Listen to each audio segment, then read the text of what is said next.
আমার ছেলে বা আমি কোনো রাজনীতি করি না। আমার ছেলে যদি রাজনীতি করতো তাহলে ক্যান্টনমেন্টের কলেজে সে কখনোই পড়াশোনা করার সুযোগ পাইতো না।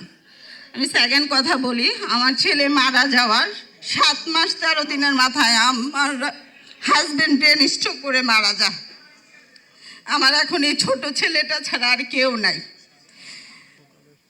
আমরা বিএনপির পরিবারের তারেক রহমান নিজে আমাকে খোঁজে, ওর সার্জারির আগে লন্ডন থাকা অবস্থায় আমার সাথে কথা বলে।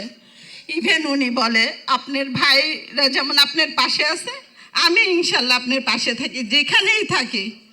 এটা তো কোনো রাজনৈতিক দলের পক্ষ থেকে আমি পাই নাই, আমি মানুষ হিসেবে ওনার কাছে সাহায্য পেয়েছি। আমার মতো সাধারণ মানুষ ওনাকে কোনোভাবেই টেস্ট করতে পারতো না। উনি যদি আমাকে টেস্ট না করতো, আমার পাশে না দাঁড়াইতো, আমার দিন শেষে বলতে হবে আমরা বিএনপির পরিবার কোনো রাজনীতির সাথে, আমার দিক থেকে আমি মনে করি তারা পক্ষপাতিত্ব করে নাই।